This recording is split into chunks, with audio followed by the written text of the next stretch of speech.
today and less time I would say.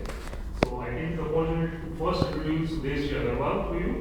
I think he's so familiar that he really needs no introduction, but we have to go through the formalities.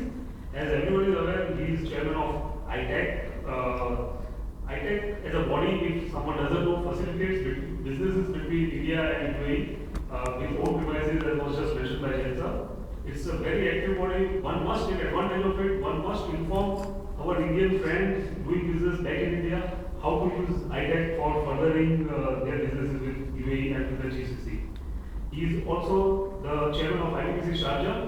He is chairman of Jain group of companies. There are quite a few diversified companies in the group. And as a person, he is politically active. He has seen a need, and he is the founder of Samas Bharatiya Party, an Indian political party. We wish him the best to make a difference in India. It will be great. He has been nominated by Forbes Middle East, by Arabian Business as a top 100 Indian businessmen in the Middle East, and we owe a lot to him. Our JPVG affiliation with IPPC Sharjah, because of which we are holding our JSG program so nicely, is, I would say, attributed to Sudeshji's proactivism and support to us. I now request Sudeshji to please speak a few words about IPPC Sharjah, about how we can network, how we can take advantage with IPPC Sharjah, how we can have a closer relationship in the future with IPPC Sharjah. Sudeshji, please.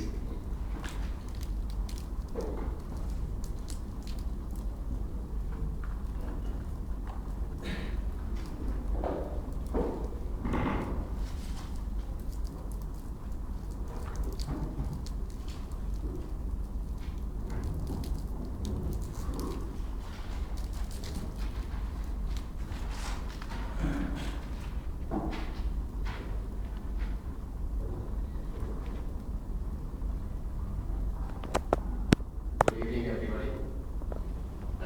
Is coming noise? Yeah.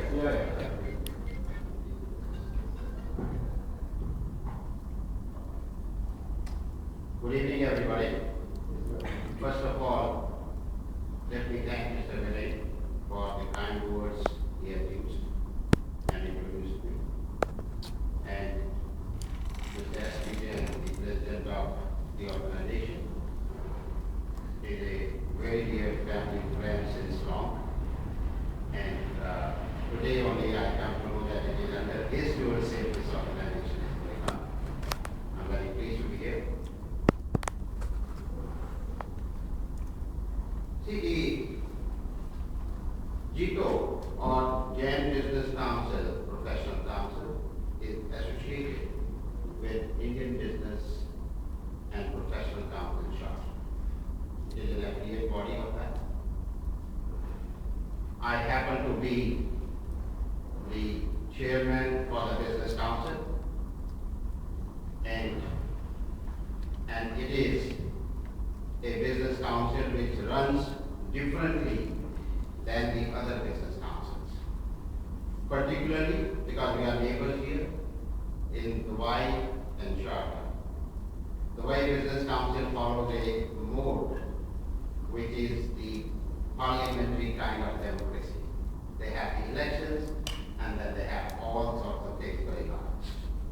But we follow different path to them. We follow the presidential form of governance. There, the president is elected, and then the president has the power to nominate his team.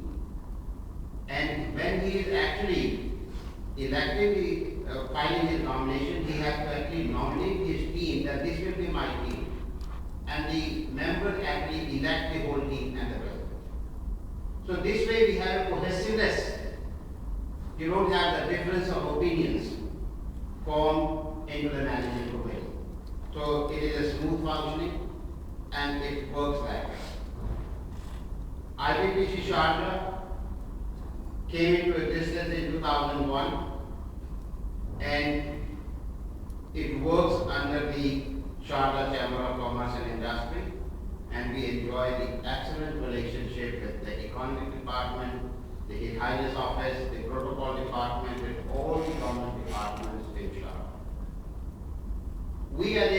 business council understand that there are many, many splintered groups here who are actually, and this is the Indian culture as well. So they need the affiliation, they need to operate themselves within their parameters. So we affiliate various groups within the council. Like we have all Kerala medical graduates, we have, like this we have about 10, 12 affiliations which we give after scrutiny, and Jain Business Group is one of the affiliated body, and we are very happy. And I see today the activism of the business people of this community and doing the networking among themselves, how the business can be promoted within the community, within the Indian people itself. I think that's very, very important. And that is something the business councils, like in UAE, there are many business councils. Dubai has, Sharjah has, Abu Dhabi has, Ras Al Khaimah has. We have all. These are business councils which are eminent specific. More or less the objectives of all these business councils are the same.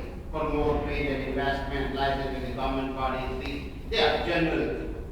But IPPC Sharjah is unique in its own term because it created the India Trade and Exhibition Center. India Trade and Exhibition Center, the so-called ITEC, came into existence from the initiatives of the IPPC Sharjah. It has its own building. And I am very proud to say that India Trade Center building is the only building in outside India on which India is built. And nowhere in the world you will find a building other than the consulates and the embassies, India will be built. And we are very proud because this is brand India. And that is what we need to do. And today, you call a taxi driver, I want to go where? India will be. And he will take you there. I think that is the brand which we need to create. And that is the brand which we are working. And that is our responsibility, that we create the brand. Because with the Indian brand, our proud and our honor is associated. We are recognized by our own brand that we are Indian people. I will just quote you an example. Yesterday, it was only a day for yesterday's event, that I had a UAE national who visited my office. There was some discussion was taking place. And we were traveling together for a meeting in the car. He said the perception about Indians has changed. It is no more the same perception which used to be here maybe 2 decades ago. Today it is different. And I think that is because we worked for it. That is the brand India we work for. That is the flag we carry. That is the how we conduct ourselves. I think that is the pride which we have to take when we are outside. Within India there may be many problems. We can criticize. We are the people who want to criticize, who like to criticize. But outside India, we have one religion, one community, one thing. We are Indian together. I think that is the message. I think that is something which we need to carry on. And there is something that has been mentioned about the political part. I think I will just briefly touch on that. Because why the political party, a businessman sitting here, doing for 40 years, has business empire, have all the luxury than going and struggling over there into the political system. Because I believe that the good people who shun away from politics, actually those who should come in politics, they shun away from politics. Those who should not be in politics, they are in politics. I think that needs to change. And I said, I will do it myself. It is a struggle. It is a struggle to the core.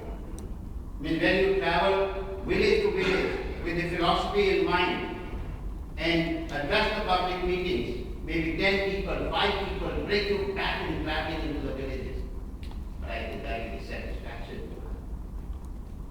And that is where the political thing is something which is inherent passion of my time, that I would like to devote in the service of my country, which is not related to business, which is not generating money, which is just to service my motherland. Simple. So that is the part on the political front. I just come back on the objectives with the India Trade and Exhibition Center. India Trade and Exhibition Center is a body which is not an Emirates specific body. It is a not even UAE specific. It actually goes beyond it. It is a body which is first of all charter, then UAE, then GCC, then Middle East, then the MENA region. It is a specific body and it is recognized by the Government of India, Ministry of Commerce. It is recognized by the missions here, Indian missions over here. It is recognized by the Ministry of Commerce, UAE. It is associated with FITI, associated with ASSOCHAM, associated with CII. So it has a wider canvas. And our main objective is to facilitate the incubation of the new businessmen who want to come and establish the businesses here on India. So that they can evaluate. You can operate from the India Trade and Exhibition Center without a trade license, without a local sponsor. I think that is so that somebody who wants to test the market can come over here, take an office over there, means we have various plans to cover the costs, and you can be here for 3 months, we provide visa, we provide the residence visa, so you can take a plan and you can test your market. If you find, you move out of the trade center, do your business. And if you don't find, then you wind up and go. So that is the main objective. Then we do like investment seminar, then we do MOU with the state governments, we do buyer-seller meetings. Basically it is all commerce. It's all commerce. And it is a not-for-profit center. Because we don't want to really generate money from that. We just charge only to cover its recurring costs. So that is the India Trade and Exhibition Center. And this has been funded by a group of trustees which have contributed money. Our initial capital has been 5 million dirhams, which has been contributed by 5 or 6 of us. And then we also contribute onto the yearly operational, so the deficit in cash for our comes, we also contribute for that. And we expect nothing for our time, for our money, nothing at all. This is the India Trade and Exhibition Center, and this is the creation of the IBPC charter. Because this came into existence because the initiative was of IBPC charter. So anybody who wants to use the facilities, your associate people in India, you want to inform anybody that come, there is a body which can actually facilitate business. And we have just recently signed an MOU with UP State Government when I was there and our Director General was there, whereby the CM, Chief Minister Akhilesh Yadav was there. We are trying to facilitate investments as well as how we can facilitate them, their NRI cell, to export manpower into the people who employ people over here. So that the middlemen, those ruckus which gets created by the middlemen, that is eliminated. So we are working on that, and if anybody needs any of the support staff for your organizations, it is the state to government and government to the organization. I think this is the facilitation we do. I also understand today's topic. I think there is a panel discussion on this subject which is called Challenges in Corporate Financing, Current Scenario and Perspective. I think that is a very interesting subject. And I think there is a Rohit from Ashraf Bank who is actually going to be part of the panel discussion. I just want to really lead a little bit onto the corporate financing because that is something I would like to mention that into the discussion. You see, into the corporate financing, you have the internal financing and you have the external finance. You generate the internal, the profit, you flow back the depreciation, the amortization, and all these are your internal financing mechanisms. And then you have the debt equity ratio. I'm sure you all are familiar with that. Here in this part of the world, actually what happened is because of the high leverage and that equity ratio not really remaining in sync and overtrading actually creates problems sometimes, and I think that is the subject I think should maybe discussed. The receivables is another area where there are bad debts. There are how do you manage the receivables? I think that is another area which can be touched upon. Bank finance. See, luckily for us, we as a group, we are a zero debt company, we don't work with the bank finance. But that is not a good policy. I can tell you that as well. Because you have to do, if you want to multiply and grow, you have to work with a leveraging situation, but it is a balanced leveraging situation, which is a good thing to do. I think that is external finance, I think that will be the corporate financing, that will be subject. And sometimes here what happens is, businesses take away money from the current business and invest it in something else, which is not related in that business, and that creates problems. So I think these are the issues in the corporate financing, how you really go about managing your finance, how the corporate financing, a healthy organization has to be healthy financially. Because for the owners, for the SMEs, if it is having problem, it has a cyclical effect. And cyclical effect really can go beyond shores.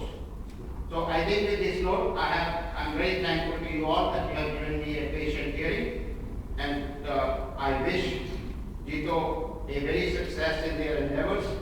And my organization, IBPC India Trade Center, is always available at your disposal for anything we can do to enhance your business and to enhance your participation. We are available at your end. With this note, thank you very much.